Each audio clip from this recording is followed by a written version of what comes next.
اعوذ باللہ السمیع العلیم من الشیطان الرجیم من حمزہ ونفخہ ونفثہ بسم اللہ الرحمن الرحیم رب ادخلنی مدخل صدق واخرجنی مخرج صدق واجعل لی من لدنک سلطانا نصیرا۔ السلام علیکم ورحمۃ اللہ وبرکاتہ۔ عزیز دوستو، حدیث عمار کے حوالے سے ایک اعتراض یہ بھی کیا جاتا ہے کہ امام احمد بن حنبل نے اسے ضعیف کہا ہے۔ تو یہ السنہ للخلال سے یہ لیا جاتا ہے اور اس کی نص نمبر 721 ہے، صفحہ 463 پر، اور یہ نص یہ ہے کہ اخبرنی اسماعیل بن الفضل قال سمعت ابا امیہ محمد بن ابراہیم یقول سمعت فی حلقہ احمد بن حنبل و یحییٰ بن معین و ابو خیثمہ والمیتی ذکروا یقتل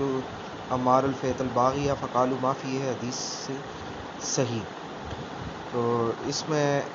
چار بندوں کا نام لیا جاتا ہے: احمد بن حنبل، یحییٰ بن معین، ابو خیثمہ، زہیر بن حرب اور المیتی۔ تو یہ جو اس کی سند ہے، محقق ہیں اس کتاب کے السنہ للخلال کے، آپ دیکھیں کہ حاشیہ نمبر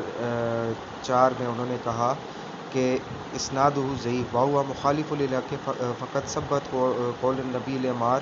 تقتل الفیت الباغیہ کما تقدم قال ابن تیمیہ فہذا الحدیث کا طعن فیہا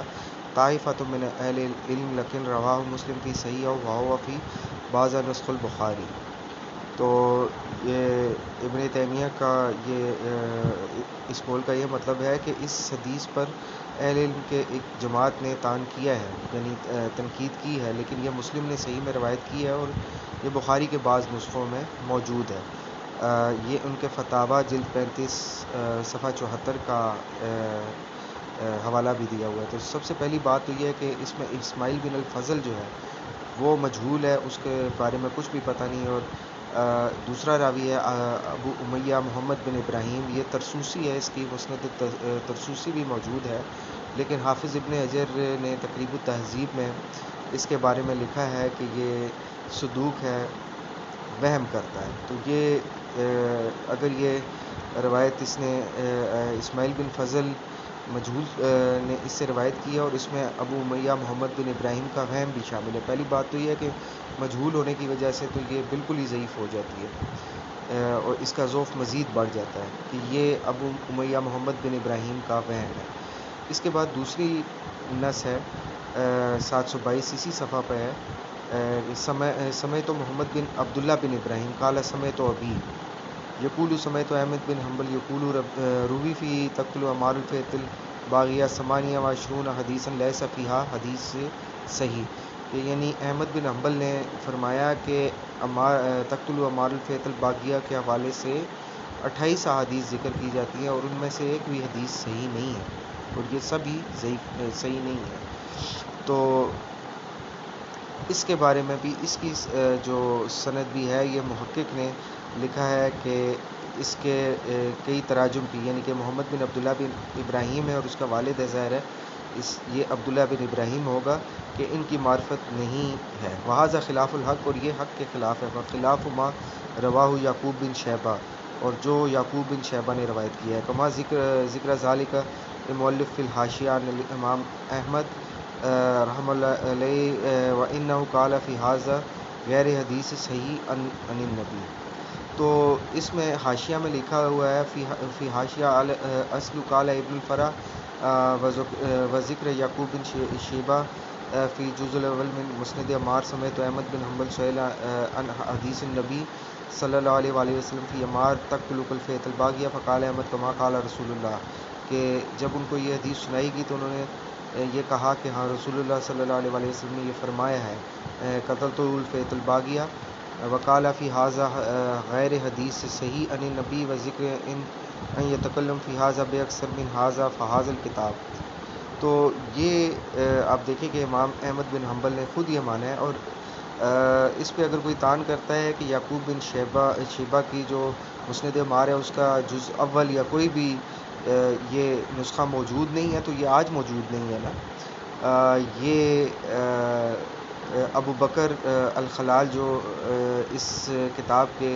مصنف ہیں، انہوں نے خود اس کا ذکر کیا ہے، تو ان کے پاس یہ نسخہ موجود ہوگا، اسی لیے انہوں نے ذکر کیا ہے، ورنہ ان کو کوئی دماغی خیال تو نہیں آیا تھا کہ یہ یعقوب بن شیبہ نے فرمایا ہے۔ اور اگر ان کے پاس نسخہ موجود نہ ہوتا تو وہ کیسے لکھتے کہ یہ بات یعقوب بن شیبہ نے کہی ہے؟ کوئی ہوا میں اڑتی ہوئی بات تو تھی نہیں۔ اچھا، اب چلتے ہیں ابن رجب حنبلی کی شرح صحیح بخاری فتح الباری۔ یہ ابن رجب حنبلی کی ہے، ابن حجر کی نہیں ہے، اور یہ ابن حجر سے قبل کی تصنیف ہے۔ اس میں ابن رجب حنبلی نے یہ دونوں اقوال نقل کیے ہیں جو الخلال نے اپنی کتاب میں ذکر کیے ہیں، اور اس کے بعد وہ فرماتے ہیں کہ یہ سند غیر معروف ہے، وحاظ الاسناد غیر معروف وقد روی عن احمد خلاف حاضہ، اور احمد سے اس کے خلاف نقل کیا گیا ہے۔ اور پھر انہوں نے یعقوب بن شیبہ سدوسی کی مسند عمار کا ذکر بھی کیا، اور امام حاکم کی تاریخ نشا پور سے ایک قول بھی نقل کیا ہے کہ سمعت ابا عیسیٰ محمد بن عیسیٰ عارض و اسنی علیہ، یعنی حاکم نے ان کی تعریف کی ہے، یقول سمیت صالح بن محمد الحافظ، یعنی جزرہ، یہ جرح و تعدیل کے امام ہے، یقول سمیت یحییٰ بن معین و علی بن المدینی یصحان حدیث الحسن ان امہ ان ام سلمہ تقتل عمار الفیت الباغیہ۔ یہ صالح الجزرہ نے یہ یحییٰ بن معین اور علی بن المدینی کو یہ کہتے ہوئے سنا کہ وہ حدیث حسن جو انہوں نے اپنی والدہ سے ام سلمہ کے حوالے سے روایت کی ہے کہ عمار کو باغی جماعت قتل کرے گی، وہ دونوں اس حدیث کو صحیح قرار دیتے ہیں۔ اور یہ اس بات کی دلیل بھی ہے کہ یہ حدیث صحیح ہے، ابن رجب حنبلی نے اس سے استدلال کیا ہے، اور اس طرح یہ رد ہے ان لوگوں کا جو اس حدیث کو ضعیف قرار دینے کی بے تکی کوشش کرتے ہیں۔ اس کے بعد ہم چلتے ہیں حافظ ابن حجر کی فتح الباری کی طرف۔ اس کی جلد 1 صفحہ 543 ہے۔ اس میں حافظ ابن حجر لکھتے ہیں کہ وفی حاضر الحدیث زیادۃ ایضا لم تقع فی روایات البخاری، کہ اس حدیث میں ایک ایسی زیادتی ہے جو بخاری کی روایت میں بیان نہیں ہوئی ہے، وہی عند الاسماعیلی و ابی نعیم فی المستخرج من طریق خالد الواسطی عن خالد الحذا وہی قال رسول اللہ صلی اللہ علیہ وآلہ وسلم، کہ یہ اگرچہ بخاری میں تو نہیں ہے لیکن یہ اسماعیلی اور ابو نعیم کی مستخرج میں موجود ہے، مستخرج الاسماعیلی اور مستخرج ابو نعیم، جو انہوں نے امام بخاری کی صحیح کی بنیاد پہ مستخرج لکھی، ان میں موجود ہے۔ تو اس سے یہ رد بھی ہو جاتا ہے کہ یہ روایت امام بخاری کے پاس اگر نہیں ہے تو دوسروں کے پاس موجود ہے۔ میں نے اپنی پچھلی ویڈیو میں صحیح ابن حبان کا حوالہ بھی دیا تھا، اس کی روایت نمبر 7078 7078، اس میں بھی یہ الفاظ موجود ہیں، اور تمام ثقہ راوی ہیں کہ عمار کو باغی جماعت قتل کرے گی، اور یہ ابن حبان نے اپنی صحیح میں اس کی تخریج کی ہے۔ اچھا، حافظ ابن حجر نیچے جا کے تھوڑا سا یہ بھی کہتے ہیں کہ اس حدیث سے ہمیں یہ بھی پتہ چلتا ہے کہ وفی حاضر الحدیث علم من اعلام النبوہ، کہ اس میں نبی صلی اللہ علیہ وآلہ وسلم کی پیشن گوئیوں کا علم ہے، وفضیلت ظاہرۃ لعلی عمار اور علی کی ظاہری فضیلت ہے، ورد علی النواسب الزائمین ان علی لم یکن مصیبا فی عروبہ، کہ اور یہ ان نواسب کا رد بھی ہے جن کا یہ زعم ہے کہ علی جو ہے وہ اپنی جنگوں میں حق پر نہیں تھے، مصیباً صحیح نہیں تھے، حق پر نہیں تھے۔ تو یہ ایک حافظ ابن حجر نے بھی ان کا رد کر دیا ہے۔ یہ خود کہتے ہیں اپنی ویڈیو میں کہ فتح الباری سے زیادہ صحیح بخاری کو کون جانتا ہے۔ تو پھر اس کے بعد ہم چلتے ہیں حافظ ابن حجر کی فتح الباری کی طرف ہی۔ جلد اس کی ہے 13 اور صفحہ نمبر اس کا ہے 67۔ اس میں حافظ ابن حجر یہ فرماتے ہیں کہ اس حدیث میں یہ مکمل طور پر دلالت ہے کہ حضرت علی رضی اللہ عنہ جو ہے وہ اور ان کے ساتھ جو لوگ تھے وہ حق پر تھے، اور ان کے قاتلین ان کے ساتھ جو قتال کرنے والے تھے، معذرت قاتلین کا لفظ استعمال کر لیا، ان کے ساتھ جو قتال کرنے والے تھے وہ خطا پہ تھے اپنی تعویل کی وجہ سے، اور اس کے بعد یہ بھی لکھا ہوا ہے کہ وقت ثبت ان من قاتل علی کانو بغاتن و ہاولائے، کہ یہ بات ثبت ہے کہ جن لوگوں نے علی کے ساتھ قتال کیا وہ باغی تھے۔ تو اب آپ خود سوچ لیں کہ ابن حجر یا فتح الباری سے زیادہ صحیح بخاری کو کون جانتا ہے؟ خود ابن حجر یہ لکھ رہے ہیں، ان حدیث سے اس حدیث سے استدلال کر رہے ہیں۔ تو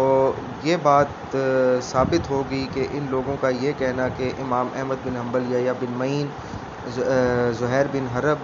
اور میتی نے اس حدیث کو ضعیف کہا ہے، وہ بالکل